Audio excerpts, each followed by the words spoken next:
40-something one year, I think. Obviously, he went over 50 last year. Right. How many more do we have? 5. You've only got 5. Ew. You got 5 you're missing. Ew. 2 of them you should get for sure. Did I say Ryan Howard? You did, but he's not on the list. Okay. Man, I feel dumb. No, Miggy's not on that list. No, he's not. He's not. I don't think he did it once. Who's current? Is anyone current? Anyone? No, left? the only current one was Aaron Judge. Ken Griffey Jr. Correct. 2. I didn't think he hit 2, But he did it twice. Yeah. Yep. There's one person I am shocked that y'all have not named, but he's actually not on the list. Frank Thomas. No. Who? I'll give you a clue on this one. Who is the all-time home run leader? Barry Bonds. Oh, Barry Bonds. Barry yeah. Bonds. Wow, I didn't think about it. He never I did was it. waiting for you guys to shoot that out there. I'm not a baseball guy at all. I He don't never know did it. baseball stats to His save my life. highest total, his highest total, other than the 73, was 49. Man. So he's not on the list. Give it to him. We'll move along here. I'll give you Yeah, the other ones go real ahead. quick. Alex Rodriguez, 3 times. God. Mickey Mantle, twice. Jimmy Fox, twice. And Ralph Kiner, twice. Never would have gotten the last 2. Right. To be honest with you. Never. All right. So those are the 10 players who had multiple 50 home run seasons. I never once did Alex Rodriguez cross my mind. Yep. He did it Mickey Mantle did. 3 times. I almost said like Stan Musial, but that's Yeah. just me like shooting it out there. I have no idea how many home runs he actually All right. had. He's got some trivia, Yeah. but hold on. Let me I've do one got more a- thing before we get to it, okay? Yeah. So a couple things in sports history happened today also. Ah. 1915, Babe Ruth hit his first Major League Baseball home run on this date, but he also took the 4-3 loss to the New York Yankees, completing the game and pitching 12 innings, And he lost. and he lost 4-3. All right, and then a big one. and God. TJ, you'll like this one. On this day in 1997, the Hartford Whalers became the Carolina Hurricanes. Hey, and they just announced their new ECHL affiliate a couple hours ago with the Greensboro Gargoyles, new team jumping into the league. So Canes news and affiliation news. I guess May 6th is just the day for that. Must be. Yep. Well, All I right, don't Big have Steve. trivia. I don't really have Go ahead. trivia, but All it's right. really a fun fact. All right, I go for a guess. fun fact. So 6 years ago, rookie quarterback Tyler Shaw from Louisville. Remember them? We talked about him Yeah. a few weeks ago. Yep. Played with Jawan Johnson, the tight end for the Saints at Oregon, and now they're both NFL teammates again. Yep. It's crazy. And then Tyler Shaw is also the last person to be drafted, born in the 1900s. R.I.P. Whoa. That's Man. crazy. Oh, so he's got to be like 20. Well, he would have to 25. be He's 25, 26, right? I think. 25 or 26. I think he's Well, 26. Right. Well, Or I he will be mean, when the season He starts. could be 25 based on when his birthday is and when the draft was and have been born. Yeah. But it is an end of an he era. could be the last person drafted out of 1999. I mean, That's I remember a couple of years ago, the Philadelphia Eagles drafted Danny Watkins, the 27-year-old fireman Mm-hmm. who hadn't played college football in like 3. I was so angry with that pick. So I guess there's always that weird chance that there's some, especially in the world of NIL and the transfer portal and the COVID year and all that stuff. Like, you never know, but it probably likely. All right. So before we get on to the hockey, I got one more. This happened last night. I think this is kind of interesting. The Celtics lost to the Knicks last night. They set an NBA playoff record by missing 45 3-pointers. Dang. And that is not the actual record for most in a game. In a regular season game in 2019, the Rockets missed 47 3-pointers versus the Nets. Gotta shoot better. Well, I know the term is live by the 3, die by the 3, but at some point, man, you stop testing it. Like they lost by 3 points. That's just 2 tries inside the paint, and they can do it. They have the athletes to do it. 15 out of 60 last night. Gross.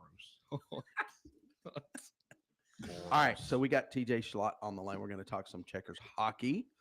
The Checkers had a first round bye, but they started the second round of the playoffs this past weekend in Providence.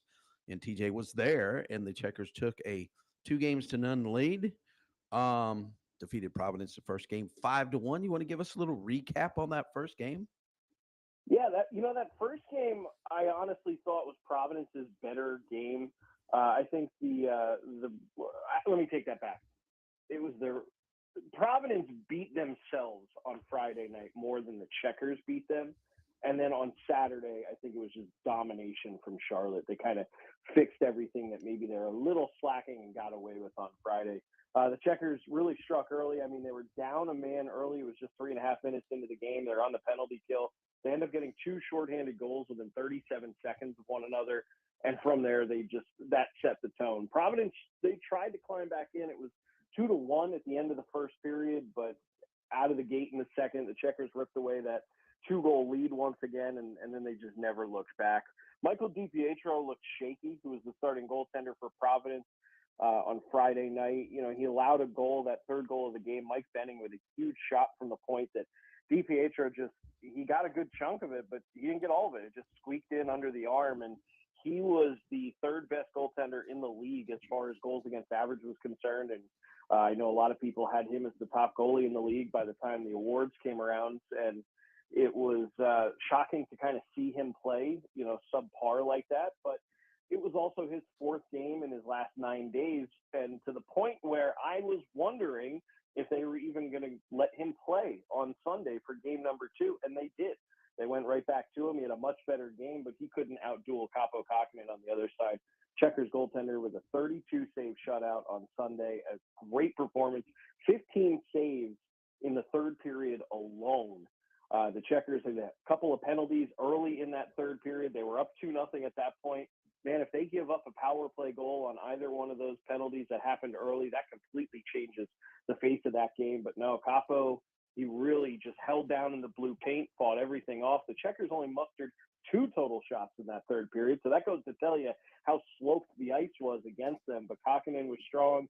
The D was strong. Everybody was getting in shooting lanes. They were blocking shots, whether they were diving on their belly to get it done or they were dropping to a knee and, turning into it. So it was a full team effort. I know head coach Jordy Kinnear talked to some members of the media today talking about how it's been a physical series. There was a lot of hitting, a lot of block shots. Guys are starting to show little signs of wear. A couple guys have some nicks on the face or some bruises here and there. And as good as, the Checkers are for having that bye week, it gives them an advantage in the sense that, Providence is playing this whole time at that intensity. So while the Checkers are getting a little bit dinged up here and there, Providence is even more dinged up. So it bodes well for game 3, but I'm expecting this Providence Bruins team to come out swinging, especially their captain's Patrick Brown, who is the captain of the Checkers the year that they won the Calder Cup in 2019. It's not going to be sitting well with him the way those 2 performances went. We know how he is as a leader. He's going to be coming back to Charlotte for one of the first times since he left. I think he's been here twice before. It's just going to be a different team, but the Checkers have them on the ropes, and an early goal could seal it. All right, couple things. Game 1, 5 goals by 5 different players. Yeah, and they've had a total of 7 goals by 6 players so far in this playoff run. Ben Steeves is the only one with multiple goals, and everyone's getting it done. I mean, when you look at those scorers too, John Leonard, he was scoring all year. Justin Sortis scoring all year. But then you add in the other guys, Wilmer Skoog, who scored on Sunday. He had a down year compared to what his rookie season was with the Checkers. Ben Steeves has come on so well in the last, I'd say, 4 months of the season. He had a very slow start to the year, but he has absolutely found his stride. And then, of course, Mike Benning, the defenseman. You love when defensemen are jumping in offensively. And Benning is that big shot from the blue line, much like a Trevor Carrick. So it's nice to be able to play those 2 guys on different lines, so you'll always have that offensive threat out there. It's just nice to see everybody getting involved from the Charlotte Checkers team. And there's still some guys that haven't gotten on the score sheet. We talk about Jesse Puljujarvi. When you talk about Oliver Okuliar, Sandis Vilmanis hasn't even played yet in a game this postseason, and he was the Checkers rookie leader in points. I don't think he's going to play in game 3 because I expect head coach Kinnear and assistant coach Sanguinetti to probably roll with the exact same lineup that they had in game 2, which was the exact same lineup that they had in game 1. If it's not broken, don't fix it. So I expect to see the exact same guys out there, but there are still guys that can contribute. Trevor Carrick, another defenseman, as we talked about. I mean, he's pretty much the de facto captain on this team without the actual captain, Zach Dalpe, who's done for the year. He's a guy that, was third in the league in points by a defenseman this year. And he's been silent so far. So this team, that it really speaks to how well they're built and how their depth can help. And that's what it takes in a postseason run. When some guys, your guys that are used to scoring all the time are in their droughts, the other guys who maybe don't score quite as much are the ones that are getting on the board, and then vice versa. Things flip. It's just great complementary hockey. Hey, one thing you already talked about the goalies on both sides. You and I were texting last week, and we talked about this, and you were saying how much stronger the Bruins goaltending was than the Checkers. But it seems like in this series it was about even, right? Or maybe we were a little ahead. Yeah, I would say about even. I was not expecting DiPietro to come out and play the way he did for Providence on Monday. That was just such an uncharacteristic game for him. I was not expecting that. And I thought for sure, especially considering Brandon Bussi, who's their number 2 goaltender, he's had so much success against the Charlotte Checkers. I think I did the numbers on him for Sunday. It was like 6-2 all time against the Checkers. And those 2 losses were just earlier this year. And they were both close games at the Bowplex too. So it's one of those things where I figured, with DiPietro kind of, just putting out a stinker on Friday night, I thought for sure that head coach Ryan Mugenel for Providence would go the other way with Bussi and try and play him rather than playing the goaltender DiPietro again for the 5th time in 11 games. But that's what he rolled with, and that's what he went with. And he did play better, but honestly, Kaapo Kähkönen has just been so solid. He's stopped breakaways. He has stopped just grade A from prime real estate right out in front shots. We've seen him move well laterally. He's seeing the puck well. And again, you have to give credit to the Checkers D-corps because they are getting in front of everything. They're shutting down passing lanes to make sure, side-to-side passes aren't getting through. They're making sure they're clearing everything out. So when those shots from the point do come in, he's able to see it and he's making the saves. So it's almost deceptive when you look at those 32 saves. He was so busy and he made every single one of those saves. And outside of an odd man rush save and a breakaway save, he pretty much had a pretty standard night. And I'm not trying to, take away his accomplishment with his second shutout on the season, but that's how well this team has been playing. They're keeping it easy for him and he's making the saves that he's supposed to make. And that's all you can ask.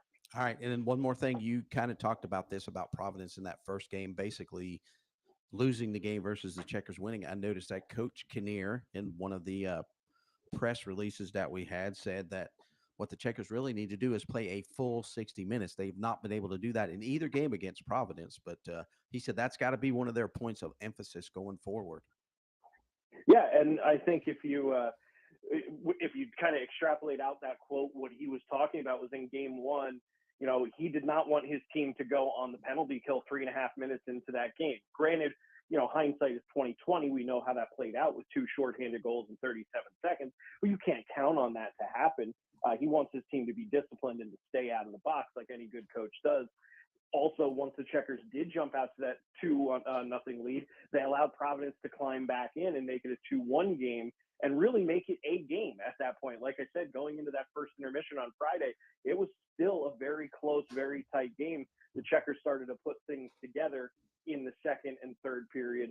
So really, they played 40 out of 60 in that first game. And then when you look back at the game on Sunday, again, 15 shots for Providence in that third period, 2 for Charlotte. So I know that he wants a full 60 because he wants this team to play the first, second, and third period, not just the second and third like Friday and the first and second like on Sunday. Sure, they got the win both nights, which is great. But as you go deeper into the playoffs, which they're hoping to do, you're only going to be playing teams who are more and more deadly and who can make you pay if you take any periods off. All right, so let's talk tomorrow night. Puck drops at 7 p.m. at the Bowplex. And then actually we'll go over it, even though we're hoping for something different.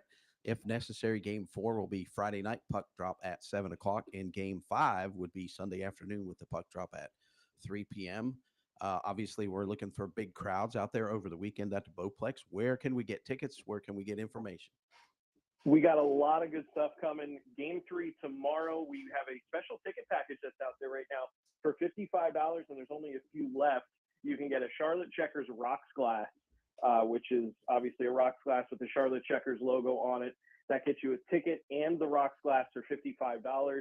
Then if there are games for Game 4 and Game 5, we have a special going on for Mother's Day, which is coming up on Sunday. But this is for both games, Friday and Sunday, if necessary. If you buy 3 tickets, you get that 4th one automatically for free. We also have 30% off drafts tomorrow. That's beer drafts at the Coliseum.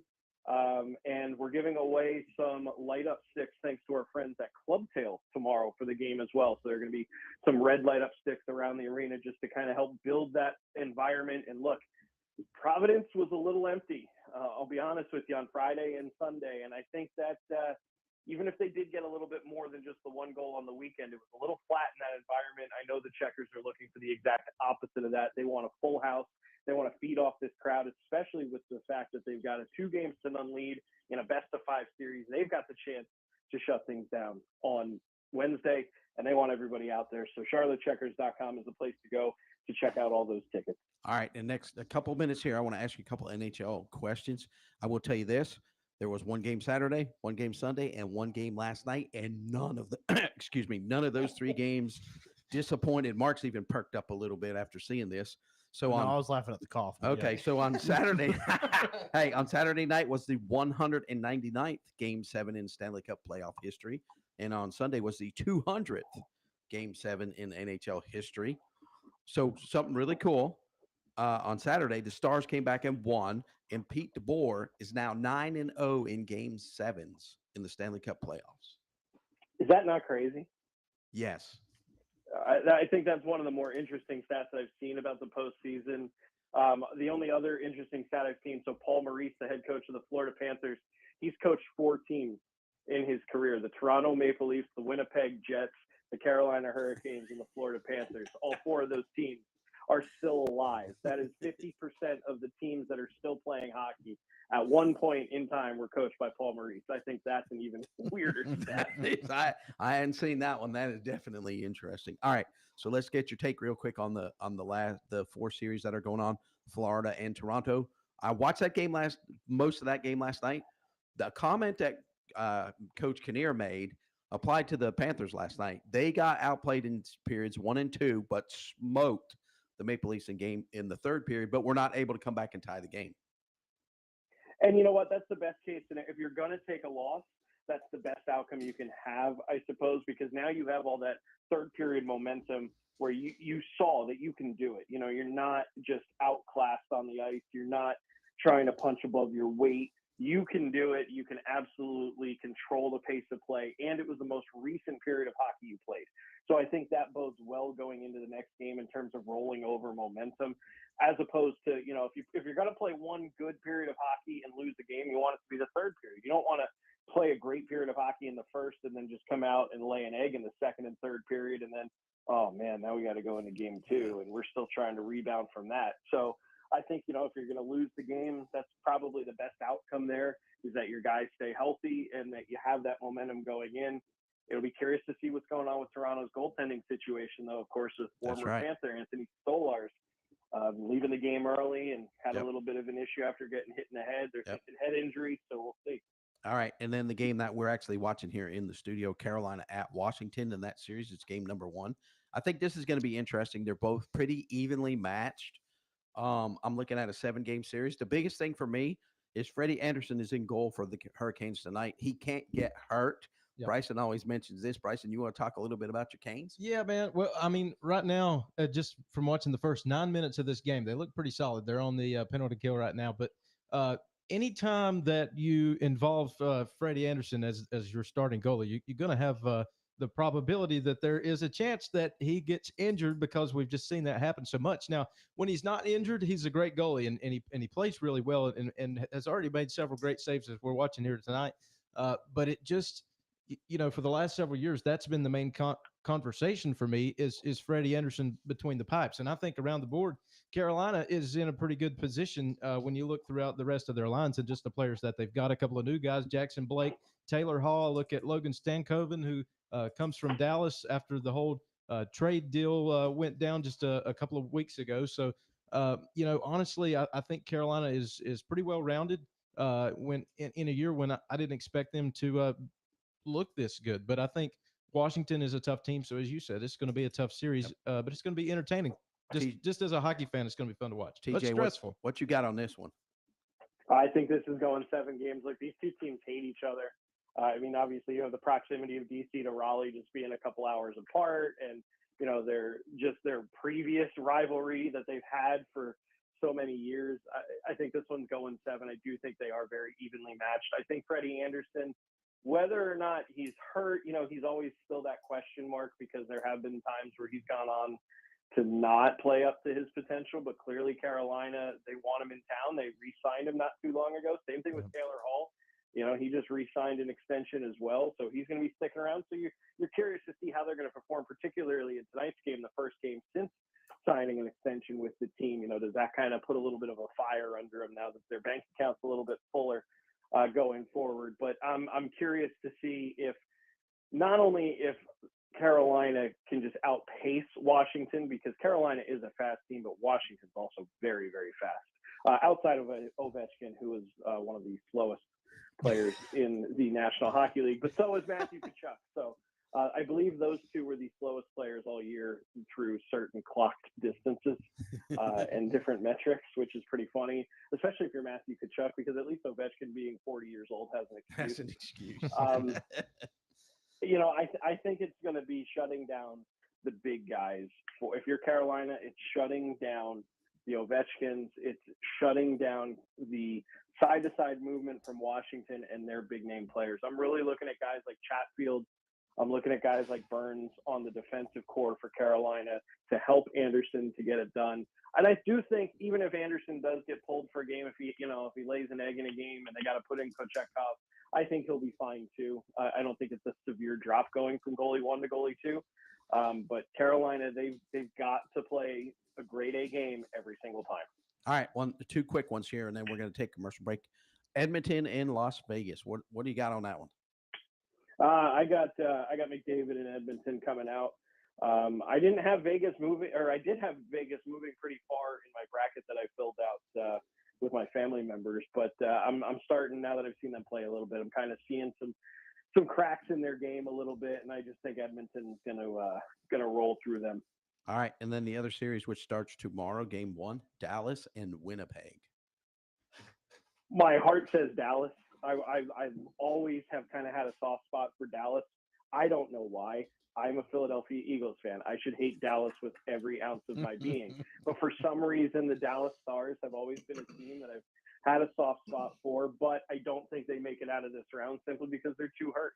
You know, they're still missing Jason Robertson. Yes, they got Mikko Rantanen back and all that. But it's just one of those things where I don't think that they have the depth to cover for all the injuries that they have. It was good enough to get them through round 1, but I don't think it's going to be good enough to get them past Winnipeg, especially in that environment. I mean, that place is absolutely insane when they do their whiteout games. It feels like a college football campus, the way that they operate that up there in Canada. So I just don't see the Stars coming out. I actually think this one's going to be a little interesting, though, too, because what about Winnipeg's goalie? What are we going to get from Hellebuck on the road against St. Louis? He was not good at home. He was okay, right? He wasn't right. He wasn't the Vezina Trophy winner that we thought that he was during the regular season, right? Yep. And that is that's a great question.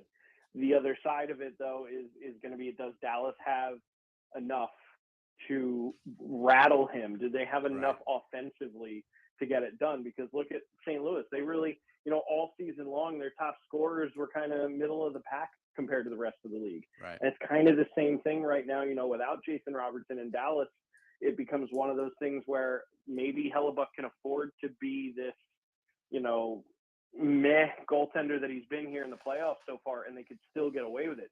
They won't get away with it come the Western Conference Final. Right. Forget about that. Right. But, that's a problem you deal with when you get there.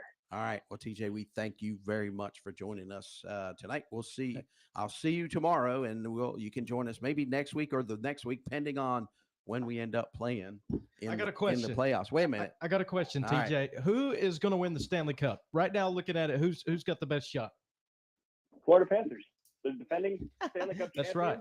They steamrolled one of the better teams that everybody seemed to think was going to go deep in Tampa Bay in round number 1. Yeah, they lost game number 1 in, to Toronto, but we saw what they could do in that third period. And boy, once they put it all back together, I think that series is going to go 6 with Florida winning. I could also see it going 7, but at the end of the day, I think Florida gets through them. And then if Florida gets through them, I just don't think that Washington or Carolina matches up physically.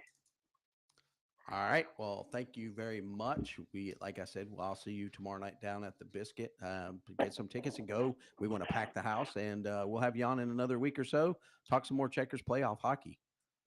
Awesome, guys. Thanks so much for the time, and we'll see you all at the Bowflex tomorrow. Thank you. Thanks, DJ. We're going to take a quick commercial break, and then we're going to come right back and talk NFL draft. Ryan Scott's at Randy Marion Chevy in Statesville, and what are you doing now? I tell you, we got the deals going on. Typical Randy Marion fashion. King of Price 2024, brand new Chevrolet Malibu LT starting at $19,988. $19,988, brand new, not used. You come pick the color today. Randy Marion Chevrolet Statesville, right here on I-40. Look for the spinning car, folks, because that's where the deals are. Johnson Greenhouses offers a wide selection of fresh flowers and hand-delivered arrangements for every occasion. Graduation's coming up, and every grad needs that rose or special arrangement after walking across that stage to receive their diploma. And make the occasion even better by selecting a Scout bag. Tote bags, storage boxes, thread wallets is something every grad needs, even if they don't know it yet. Johnson Greenhouses also has delicious Ladyfingers frozen foods, which are excellent for easy meals when guests come in for visits, and are also excellent for neighbors, folks who may be sick, or just because you care about someone. Call ahead for your order, 704-873-4345. Johnson Greenhouses, 204 Salisbury Road. Oh, I almost forgot Mother's Day is Sunday. Hey, y'all, Statesville Brick is hiring right now, and they're looking for you, and will start your training at $20 up to $40 an hour. Production rates are available up to $30 an hour. We're looking for men and women that want to work part-time, full-time, even have flex hours. So bring your friend and work together on the same shift at the same production line. Come on over and take a look at our facilities. 391 Brickyard Road, that's Highway 70 at the Iredell-Catawba line, or exit 141 off I-40, or give a call, 704-872-4123. Buying diamonds in Antwerp, Belgium, like R. Gregory Jewelers does, is something special. You look at it, weigh it, look again. It's nice, but could it be better? Now, do that 10, 20, 50, or even more times. Your diamond is extra special, so we go the extra mile, literally, to the Diamond Capital, where selection and value are the best. We won't leave until the perfect one is found for you and everyone we're there for. To R. Gregory Jewelers, that really is something special. R. Gregory Jewelers, 122 West Broad Street, downtown Statesville. rgregoryjewelers.com. Real Country is 550 AM WAME, 92.9 W225BD, Statesville. Welcome back to the Sports Recap Show here on 92.9 WAME, brought to you by the Charlotte Checkers. Back here on Signal Hill at the Mothership, Mark the Rookie Covert, Brian the Professor Suarez, Bryson the Commander Davis, and Big Steve. Again, no Harry tonight. If you hadn't noticed, then, well, thank you for joining us now. If you had noticed, congratulations. Hey, It's Mark, it's a night without Harry. So that's before good. you got here, also, I was asking Big Steve. He works out my favorite fast food restaurant. I saw him on Saturday. My favorite. Your fast food favorite? restaurant. Hang on. 100%. Basically, the only one I go to. Is there a Culver's up here? No. No. Starts No. with a C, though. Even better than that. Wendy's? No. Starts with a C. Oh, starts with a C. Sorry. Yeah. I'm looking at a Wendy's cup. Sorry. You went like this, and I didn't hear it, and I was like, oh, Wendy's. Yeah. No, It starts with a C. We don't have Checkers up here. No. We have one. There Chick-fil-A? used to be one. Yes. Yeah. Nice. Yeah. That's the Lord's chicken. That's That's right. what that is. That's right. Fellas, TJ Shalott joining us before the break. Again, thank you, TJ. Always coming on, talking a little bit of puck, and now we shift our focus to the gridiron, the NFL draft 2 weeks ago. Of course, us not having a show last week. Kind of discuss some of the happenings now. So we'll do a roundtable first, since we are in the wonderful state of North Carolina. We'll start with the Carolina Panthers. Big Steve, what'd you think of the Panthers draft this year? I think they did amazing. one of the better drafts of this class. First round, they got Tetaroa McMillan. Hope I said that right. They got good enough. Bryce. They got Bryce, a good weapon. I do agree that they could have gotten a tight end like Tyler Warren there, but I just think that the wide receiver is a bit more versatile in that aspect, and the tight ends can be a bit of a more make or break. They got two really good edge rushers in the second and third round that I didn't even think were going to be available. And if I'm not mistaken, they were both all first team SEC. And then they developed some more good depth at receiver, Jimmy Horn. And then they got Moose Muhammad's son from the free agency. Yep. So I thought that was a pretty good pickup too. And then Lathan Ransom from Ohio State. I think that's a pretty good defensive pickup for them as well. As long as they love Trevor Etienne. Hey, too, yeah, I was going to fourth say round. that's one you didn't talk about. Trevor Oh, Etienne. He'll yes. be back. He's probably going to be your third running back behind Chuba Hubbard and Nick Dowdle. Yeah. Well, right? to be honest, he's probably going to be pushing for those backup running back reps. Yeah, I easily. was thinking he was mostly going to be like the return guy, somewhere around there. Yeah, he could do that Yeah. as well. I think Yeah. that was where I, they're I gonna think use that's him. a sneaky good pick in round 4 at the Yeah. running back spot. Yes. The other thing is they took two edge guys. What does this mean about Davion Clowney? He could be gone. Well, but veteran presence. Two Yeah. rookie guys. You want a guy like that Well, who's been around and he's seen a lot of things. True. And Yeah. Jadeveon Clowney's turned into a really good locker room guy too. So you want a guy like that And, in there for that purpose. You know, not to mention DJ Wanham too. Mhm. I mean, Yeah. he played really well in the Vikings, and I know last year he was sort of hurt a good bit, or in the previous year before that. So I think maybe if he's healthy and those two edge rushers can really get a good defensive line going. Hey, the other thing too, defensive tackle. Did they not draft? They drafted Cam Jackson too, right? Out of Oh, he's Florida. huge. Big old run yes, stopper in the yes. middle. So not a bad draft. Yes. Panthers address some needs still, some areas where you think maybe there's a little bit more, but a lot of room for improvement. Seems like they found guys to fill a lot of those holes, especially at wide receiver. Kind of seemed like it was lacking a little bit last year, even with Leggett and Thielen there leading the Yep. way. Let's shift on over to the commies. The Whoa, easy now. fully engulfed themselves in the NFL draft spirit today as they were announced to be the site of the 2027 NFL draft earlier today. That's right. In collaboration with some folks up in Washington and the new and improved RFK Stadium, which is where true Washington and just for sake of honoring the past, the Washington Redskins played at RFK Stadium and made it. That's where the good football happened. And then we moved to Maryland and things didn't go so hot. But we had the 29th pick in the draft, which is kind of a tell-all result that you may have had a pretty decent season, as we're not picking number 2 or 3 as we're used to. So picked up an offensive tackle from Oregon. I think that's good. Add some more protection for Jaden Daniels. I honestly just I just enjoyed not having to hear the name until later in the draft. Now, it would have been cool to get some of these higher picks and some of these guys that went up front. But to be honest with you, it was as somebody that's used to hearing my team, pick the players early. It was kind of a neat thing. And then to see that the draft is going to be on the National Mall in the nation's capital in 2027. I don't know if that's going to be on a Tuesday or not, but if it is, I probably will not be You here. won't be on the show. I will probably be up there. Oh, but, hey, maybe we could get Billy to let us Look, I'm gonna let y'all broadcast know this show right remote. now. It's in Pittsburgh next year.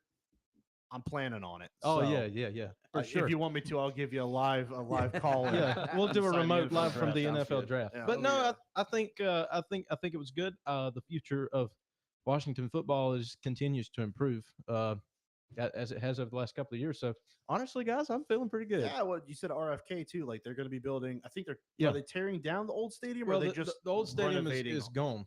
Okay, so it's gone. Yeah, so they lost the rights because it's inside the District of Columbia, right? Yep, so yep. moved to Landover, Maryland, just for those reasons. But they've worked out a deal now with DC and the leaders to move back into Washington, where they really should have been all along. And it's on the same site as RFK Stadium. You can see the Capitol building, the National Monument, all that stuff. They had renderings. Come Oh, out. I know it's- you oh. saw them. It looks beautiful. Yeah, man. For their new stadium. So Commanders, Absolutely. big couple weeks. Yeah. For the Commanders. Huge. So things are turning around, and it feels pretty good. All right, Mark. So what about your Steelers and their draft? Well, I think a lot of people were anticipating a quarterback being drafted by Pittsburgh. Although, admittedly, it probably would have been a little bit earlier than round 6. However, we kind of talked about it the weeks leading up to it saying, well, where should they go? And you kind of felt like they weren't in this great spot to potentially take a signal caller with some of the other prospects available. And they didn't do that. It was a very Steelers draft, if you will. They saw the last time they were on a football field, Derrick Henry and Lamar Jackson running ragged over them in the wild card round, and figured that's not Steelers football. And you can't allow that to happen. So they come out, take a defensive tackle from Oregon to start their night, or I guess to start the first night and effectively end their first night, Derek Harmon, which if you haven't seen his story about his mother, she was actually ill in the hospital the night he was drafted. He left his draft party to go to the hospital, tell her that he was drafted, and then not long after that, she passed. So, pretty critical moment in his life, but certainly one that I know that he was happy to share with his mother going forward. After that, Caleb Johnson, running back out of Iowa, love the pick there. Need at the position as well with Najee Harris leaving for the Chargers this offseason. And then from there, this was a Big Ten draft, fellas, until they got into the 7th round. Literally every single player they took was in the Big Ten until round 7. Jack Sawyer in round 4. I love the value there. And then, of course, the quarterback aforementioned, and Will Howard from Ohio State. A lot of people seem to think that's a great value pick and potentially a sleeper.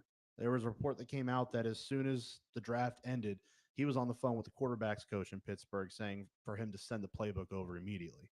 So, hey, you love to see that from guys, but I think the top end of the draft, you address those areas in the trenches, edge rusher, D-tackle, and then you get the running back, Caleb Johnson, in round 3 with really good value too. So I think overall, you would love to have seen a higher prospect at quarterback potentially come out if that's what you were looking for.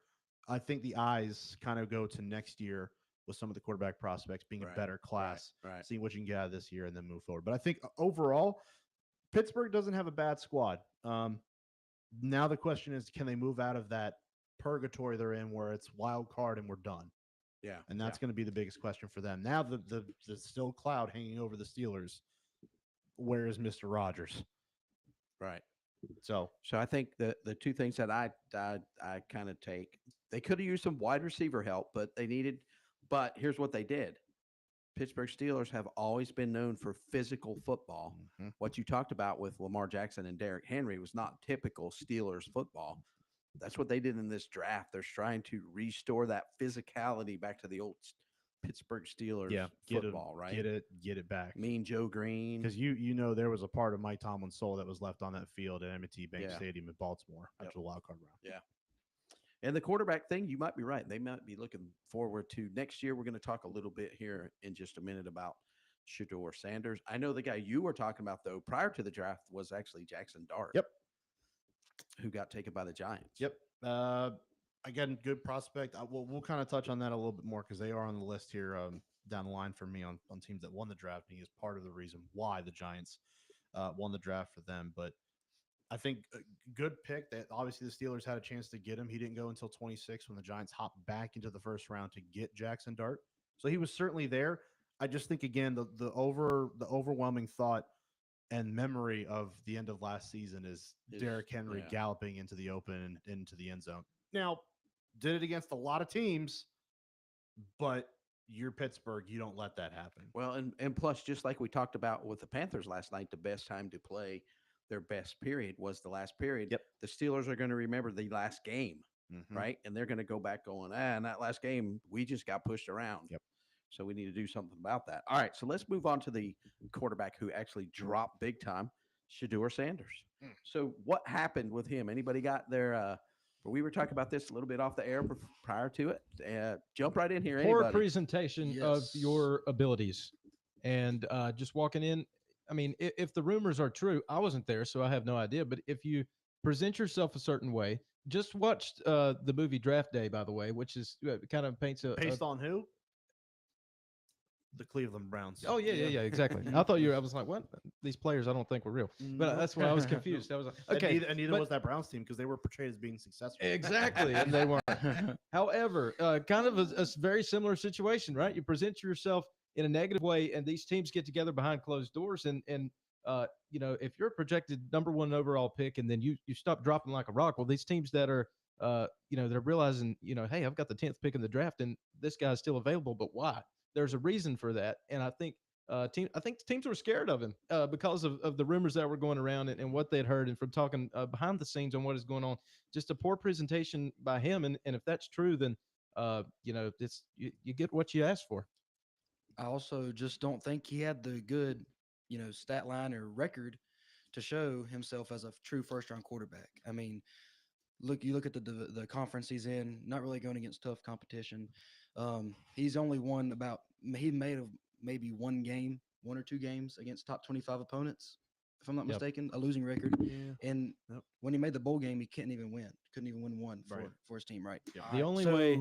And I mean, if you remove Deion Sanders from this situation and you remove him from being his son and make it this big deal, you just look at him like a regular quarterback that should probably be selected in about the 5th round. That's All right. Well, and that's where the NFL doesn't care.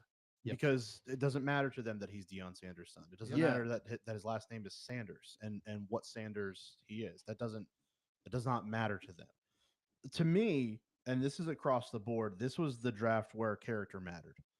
And I think that's the biggest thing. Bryson said he didn't display his ability. I don't think he displayed his character. Yep. And look, you can be confident, and Shador's got tons of it, right? This was a kid that had, I believe, the highest completion percentage in the FBS last year. Threw a bunch of little bubble short screens. Sure, but it still matters. You got to get the ball out. That's right. That's execution. That's true. There were a lot of things on Shador's film that you liked, right? Like really competed, got after it, extends plays, the whole things, right? Mm-hmm. Dealt with, admittedly, not a very good offensive line in Colorado. And, they're still rebuilding that program, right? I mean, 2 years ago, they had 1 win. So now we're talking about 4 wins and then 9. So there's some good things to like there. However, it's the character part of it. And like Bryson said, you start sandbagging meetings. You start not showing up because you just simply don't want to be drafted there and you think a team's going to be influenced by that. That may be true. Teams always talk. News always goes around. Whether it gets out to us as the general public or not, that is to be seen. But NFL teams will always talk to each other. They will communicate stuff with each other. It always happens. And it always finds its way back around. And that's just what happens. And now you start to look and say, hey, like, you want to be cocky in college, that's cool, that's fine. You want to fight for your NIL money, that's cool, that's fine. Everything you do, and they will tell you this in college too, everything you do is under a magnifying glass. You are in a bubble, and people are going to try to pop it all the time. And the NFL is going to keep a close eye on these kids. All right, so I got a quick question for y'all. So in these pre-draft interviews, right, some of these teams, here's what they're looking for. Can you stay humble? Can you take coaching? And can you put your head down and grind? Do you think Shador projected that in his interviews? No. All of it. No. If you told me, like, do I think Shador can put his head down and grind? Absolutely. Yes. Yeah. 100%. I don't think that's a question. Yeah. It's, can I look at this guy every single, not just Sunday, but every single day of the week to be a leader of men? Because whether it's fair or unfair, the quarterback on any successful team is a leader of the team. He is a voice of reason. He is the voice of truth. So you've got to be that guy. And if you cannot project that, that's where the issues come into play. But character's not there. Trickle down effect to college football. But across the board, the NFL, I think, took a stand. It was a very wise stand across the board as far as if you're not going to project yourself as a grown man going into a job interview, then we're not going to take it seriously. Justin Tucker gets in trouble. Ravens drafted kicker in the 6th round. As soon as that came across the ticker, I knew Justin Tucker was gone. Yeah. And guess what happened yesterday? He's gone. Justin Tucker got released. I don't think Shador was at the combine.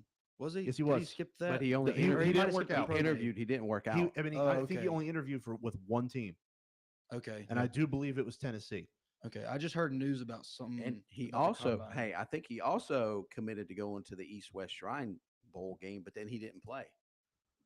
So I think that I think that happened too. I don't know if entitlement is the right word, but it just seems to me that, teams obviously saw he wasn't willing to do the necessary things, and he doesn't have qualities of a leader. He's a great football player, but he doesn't have the qualities of leadership. And if you're going to lead an NFL franchise, specifically the Tennessee Titans, who had the #1 overall pick, if I'm going to pick a quarterback, as Mark was saying, you've got to have a guy that has leadership qualities, because you're not drafting a guy to to teach him a few things, trade him away in a few years, and just be a Correct. total failure. You were drafting a guy out of potential to be a franchise quarterback. He doesn't have that. Well, and I that's what the think, team's moving on. Like Hey. I think that the Sanders thought they were playing the NFL, and the NFL played them. as if they're looking at that. Well, we're going to determine where he gets drafted. Yeah. Teams are like, no, Yeah. you're not. Yeah. This is exactly how we operate. But again, you talked about skill set and everything. Isaiah Bond, great football player, Texas wide receiver, formerly at Alabama. Before that, can run like hell, can catch the football. I mean, he can play some ball. Has a sexual assault allegation against him right now in an ongoing case. He's undrafted and still not signed. So this was the draft where the NFL took a stand and said, hey, Yeah. man, if you're going to get yourself in trouble, if you're not going to project yourself like a leader should, we don't have time for it. Well, we talked a couple weeks ago. Kyron Lacey, right? Mhm. Is that the right name? I Mhm. think that's right. Yep. Again, was invited to the combine, got in legal trouble, and the invite was pulled. So it's just one of those things where if you're going to, that's some different circumstance, of course, but if you're not going to project yourself and put yourself at the forefront, these are job interviews. This is your Mhm. future. Yeah. That you are messing with now just because, well, I don't want to go here, so I'm not going to show up prepared. Yeah. Whether you hear the rumors and all of it is entirely true, usually that's not the case. Rumor comes out, 100% of that is not entirely true. But where there is smoke, there is fire. And that's where you always have to be cautious of what you're looking at, what headlines you read, and how you read them. But there were a lot of headlines. And teams read that, they understood it, they communicated, made a decision. They weren't going to take him with a high draft pick. And I mean, you could make the case for like you could look at this like you would a regular job. Yeah. You know, Yeah. That's like but it's a job like, interview. Exactly. Yeah, so that's like maybe my starter job wouldn't be one of where I want to finish up, but that's where you're going to start, and that's where you're Correct. going to develop, and that's where you're going to grow. And it's not like you're getting paid millions of dollars to be wherever you're Yeah. at. Correct. I mean, really, what is so bad about going to Tennessee and losing a lot of games and you're making millions of dollars? I don't have a problem with that. We- Personally, I would lose every game of the season if in my first year if I was making millions of dollars. We joke about Cleveland all the time Yeah. because Cleveland sucks. Yeah. But that being said, does it suck bad enough to be a top 10 pick and get paid millions of dollars to be there? No. I'd No. love every minute of I, it. I You actually want to know, think honest to God, Donovan Mitchell was on New Heights a couple weeks ago, Cavs point guard, right? yeah.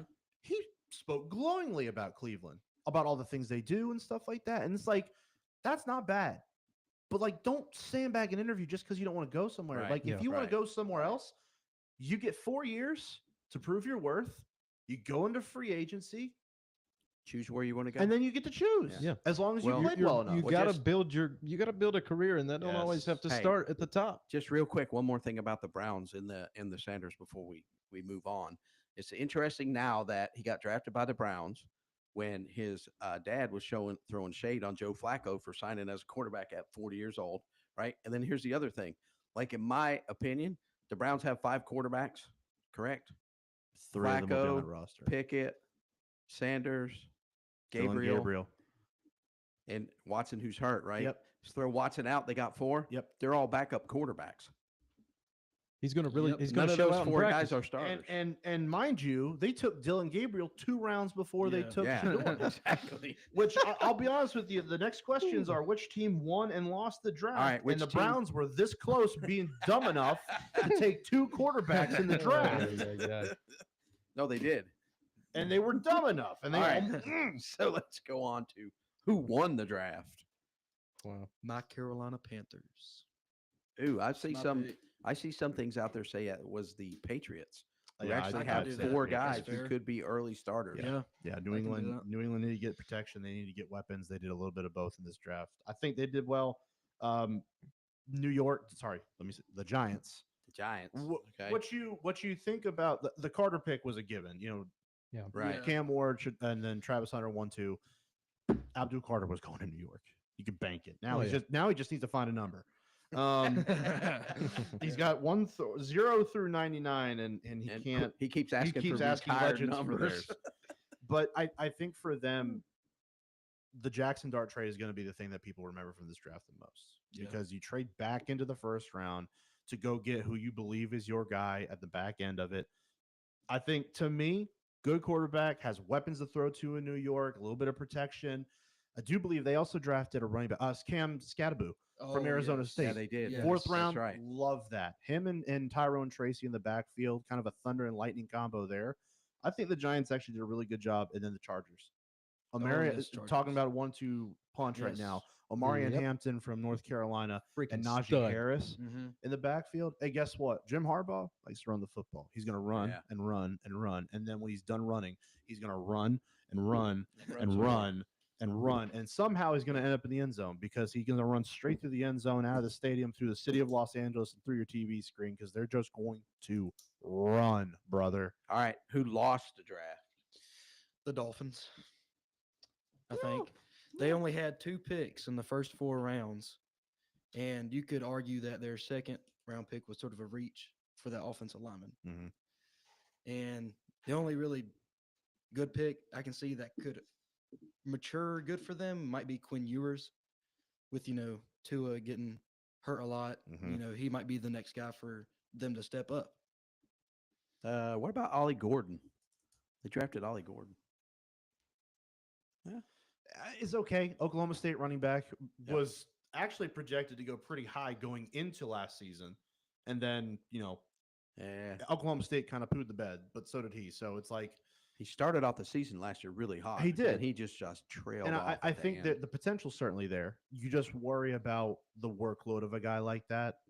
Now, you could Yep. say the same thing about Ashton Genty, and then you're having the same Yeah. conversation. But different seasons in their last season of college football. I mean, they still got Raheem Mostert, do they? Yeah, but he's I Raheem mean- Mostert's getting Yeah. ready to look at his cane in his locker and Yeah. start walking around with that bad boy. He's getting up there in age. I'm gonna say the Bengals. Yes. Yeah, Shamar Stewart in the first round was a guy who I think in college had 4.5 sacks his entire career as an edge rusher, and a lot of it was, well, he's experimental, he's still learning. He said during the draft process, I'm not just a stat chaser. I go and play my assignment and do my thing, which is great. And that's awesome. Fair, yeah. But like your position, at least through here, says edge, which means I need you to get pressure, my guy. on the quarterback. And then I need you to finish when you get there. It just did not seem like that happened. Mm-hmm. For a team that really needs defense, considering the entire salary cap is going to 3 players at this point. I just don't think the Bengals made a smart choice there. And with 6 picks, they had to be selective. They had to hit a home run in the first round. And I just really don't think they did. It could turn out to be a really good pick, but in the end, it's an experimental one at best. What about looking at a team like Minnesota? What do we think about Minnesota? Didn't love Minnesota. I don't feel, and they didn't have a second or a 4th round pick either. But They only had because one of trades. pick in the top 100. Yeah. So, and that was Donovan Jackson from Ohio State, which is not a terrible pick. I mean, focused heavily on the offensive line there and picking up a tight end. That's Injury concerns, though. Yeah, exactly. with So Donovan looking at Cincinnati, that was probably my number 1, but I don't like Minnesota either. I just didn't feel too good for them about that. I also didn't like Atlanta. Yeah. And I didn't like Atlanta for doing the same thing the Giants did, but they did it worse.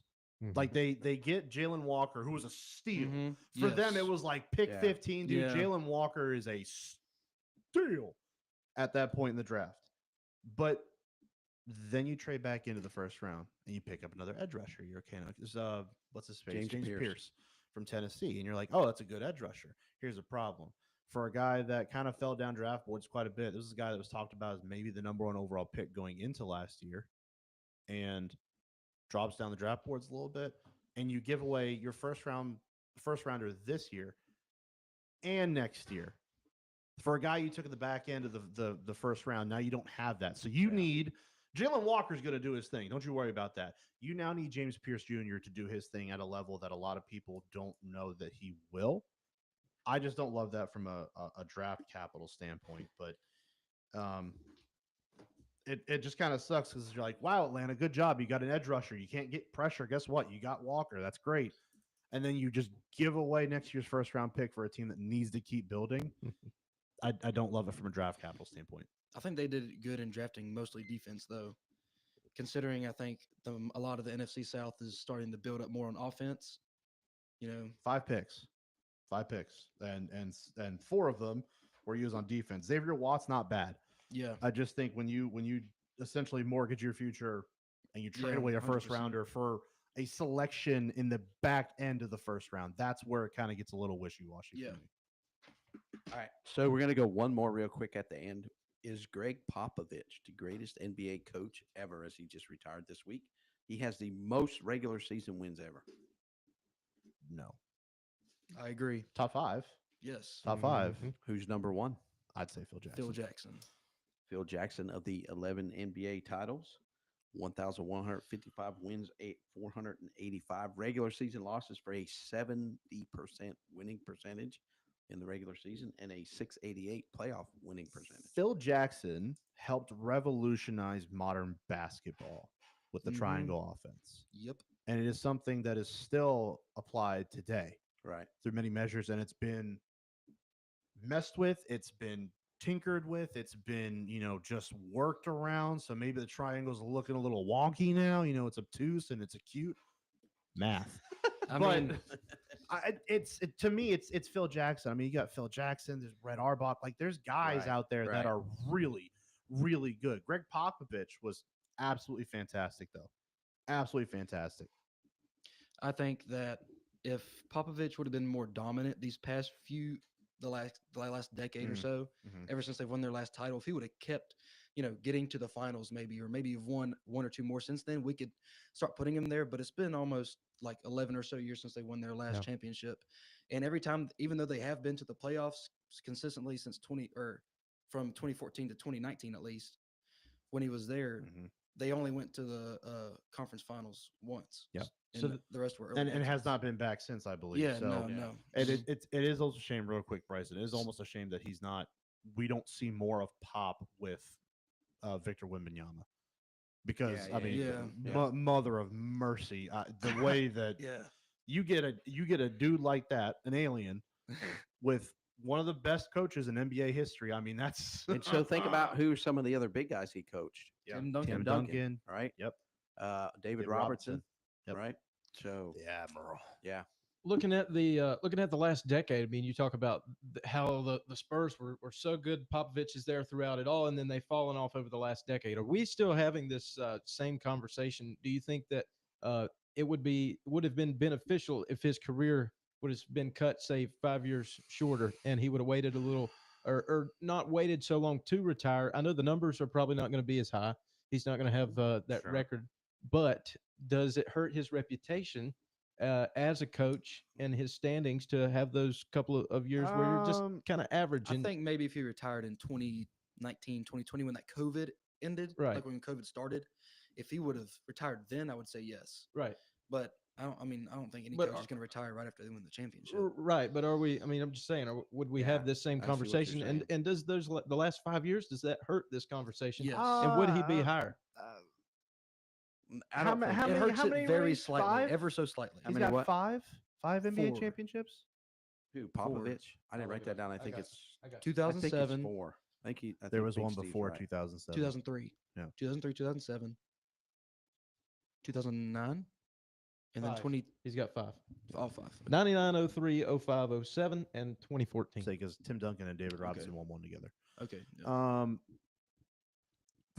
Dude, you got think 5 so. rings. You can do whatever you want. Yeah, I don't, You I can don't do think whatever the you want. discussion I mean, is I'm any not saying that he's different. bad. I think he's second. To be honest, with I you. don't Probably a really dumb question, but it just hit my mind. I'm thinking, No, but you know. it's you get that right. I mean, Yeah. like, look, if Ovi here, because we have the Caps and Hurricanes on, Right. if Ovechkin now plays another like 2 years and he's not good, right?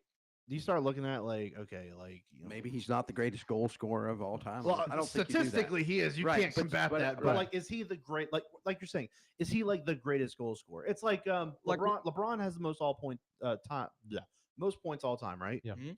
Now here's a question: who's the greatest scorer in NBA history? You will get so many different answers. People say Right, Kevin and- Durant, Kobe yeah. Bryant, Michael Jordan, LeBron James, like Karl Malone. Like you'll have people say so many different things because scorer is like who's a better scorer of the basketball. Yeah. Yeah. So exactly. it's subjective. It's how you Yeah. phrase it. Yep. Mhm. But easily top 5. Yes, that is not up for certainly. debate. Oh yeah, easily. 100%. easily. Pop Mhm. was when Pop and the Spurs were rolling. 2 things were true. 1, you hated him. 2, you respected the hell out of him. Yep. every single night. All right, boys, it's been a fun hour and 10 minutes here on the Sports Recap. We'll be back next week at 7 o'clock. Don't forget, follow the Checkers tomorrow night. Actually, the game will be right here on WAME starting at 7 p.m. So if you can't get down to the Bowplex, then tune in right here on WAME and hear TJ Shalott on the call from the Checkers. We'll see y'all next week at 7 p.m. on the Sports Recap. Deuces. Real Country is 550 AM WAME, 92.9 W225BD, Statesville.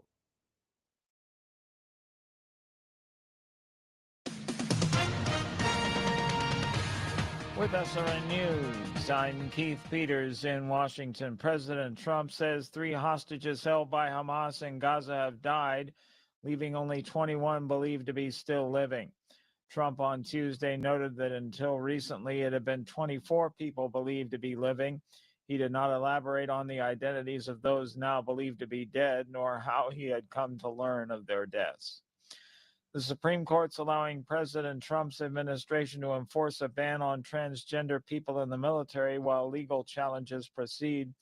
The High Court acted Tuesday in the dispute over a policy that presumptively disqualifies transgender people from military service. The court's liberal justices said they would have kept the policy on hold. On Wall Street, the Dow down by 389 points. More details at srnnews.com. The following is not an actor, but